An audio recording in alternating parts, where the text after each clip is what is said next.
1. Alhamdulillah. Saya adalah yang pertama memberitahukan kepada anak-anak tentang makna dan kegunaan semaan Al-Quran. Di tengah maraknya Al-Quran diseminarkan dan didiskusikan, alhamdulillah masih ada kelompok kecil yang meyakini bahwa Al-Quran itu mengandung berkah.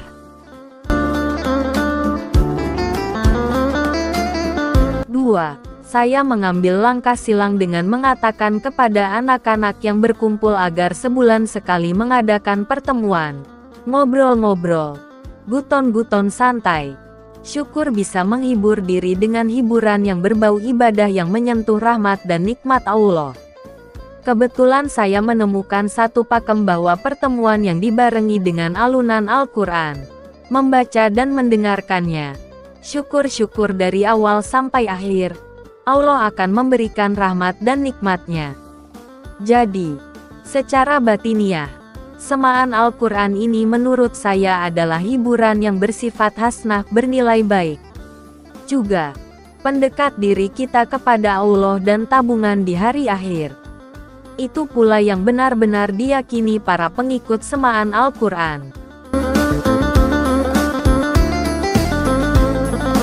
3. Di bukit ini terdapat 3 tiang kokoh panutan, yaitu 1. Syekh Abdul Qadir Hoiri, seorang wali yang penuh kasih. 2. Abdul Sholih As-Saliki, seorang wali yang terus menjaga wudunya demi menempuh jalan berkah. 3. Muhammad Herman, ia adalah wali penutup. Orang-orang terbaik berbaur dengannya. Wahai Tuhanku, berilah manfaat dan berkah mereka. Kumpulkan aku bersama mereka. 4.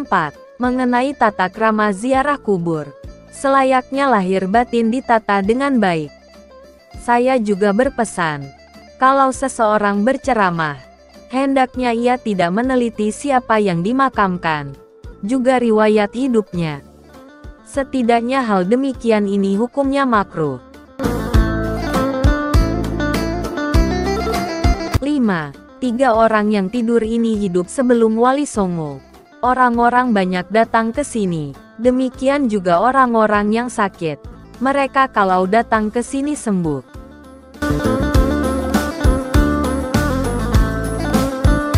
6. Kelak, bila aku sudah tiada, yang saya tempati ini, makam tambak bertambah ramai, makmur.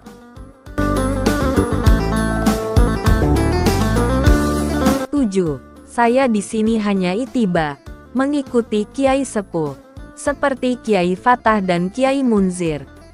Di sini, dulu pernah dibuat pertemuan kiai-kiai pondok besar.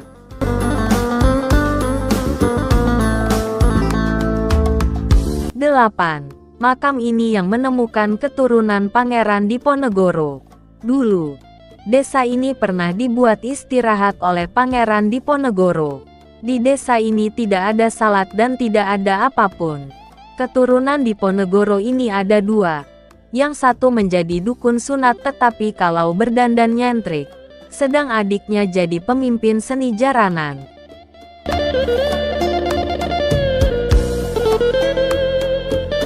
9. Berbaik sangka itu sulit. Jangankan berbaik sangka kepada Allah, kepada para wali dan para kiai sepuh saja sulit.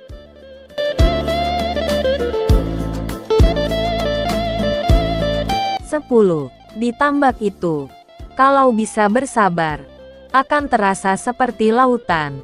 Dan kalau bisa memanfaatkan, akan banyak sekali manfaatnya. Tapi kalau tidak bisa memanfaatkan, ia akan bisa menenggelamkan.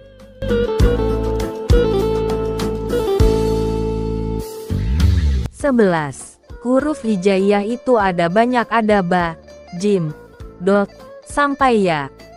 Demikian juga dengan taraf ilmu seseorang. Ada orang yang ilmunya cuma sampai ba, ada orang yang ilmunya sampai jim, ada orang yang ilmunya sampai dot saja. Nah, orang yang ilmunya seperti itu tidak paham kalau diomongi huruf ta, apalagi huruf hamzah dan ya.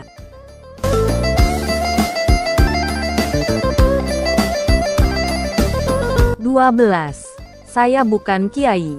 Saya ini orang yang terpaksa siap dipanggil kiai.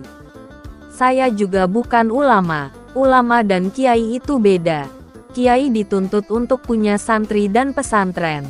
Ulama itu kata jamak yang artinya beberapa ilmuwan. Ketepatan saja saya punya bapak yang bisa ngaji dan punya pesantren. Itu pun tidak ada hubungannya dengan saya yang lebih banyak berkelana. Dari berkelana itu lahirlah semaan Al-Quran.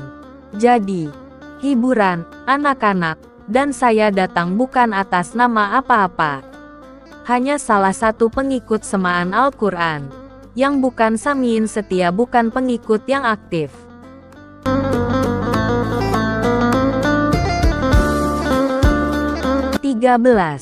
Nanti, kalau suamimu berani menjadi kiai harus sanggup hidup melarat.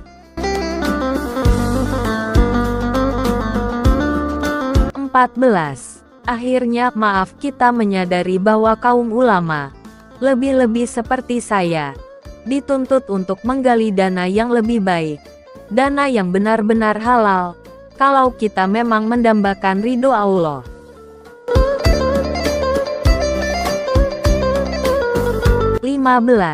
Di era globalisasi ini kita dituntut untuk lebih praktis, tidak terlalu teoretis.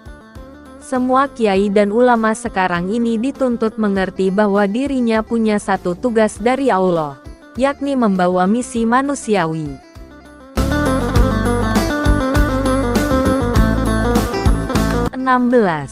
Kalau ingin pondok pesantrennya besar, itu harus kaya terlebih dahulu. Nah, kaya inilah yang sulit.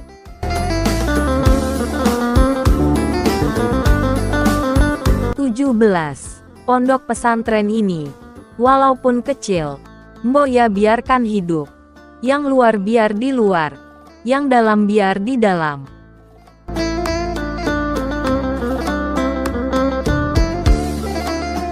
18. Saya punya pertanyaan buat diri saya sendiri. Mampukah saya mengantarkan anak-anak? Sedang ulama saja banyak yang kurang mampu mengantarkan anak-anak untuk saleh dan sukses. Suksesnya diraih, salehnya meleset. Di dalam pesantren sama sekali tidak diajarkan keterampilan. Timbul pertanyaan, bagaimana anak-anak kami nanti di masa mendatang? Bisnisnya, ekonominya, nafkahnya hariannya. Mungkinkah mereka berumah tangga dengan kondisi seperti ini?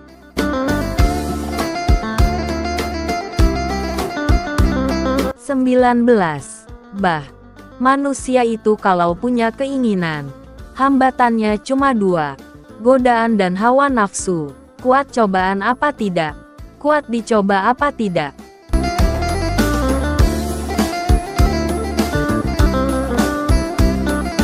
20. Para santri itu lemah pendidikan keterampilannya. Sudah terlanjur sejak awalnya begitu. Tapi alhamdulillah, di pesantren-pesantren seperti Gontor dan Pondok Pabelan diajarkan keterampilan-keterampilan.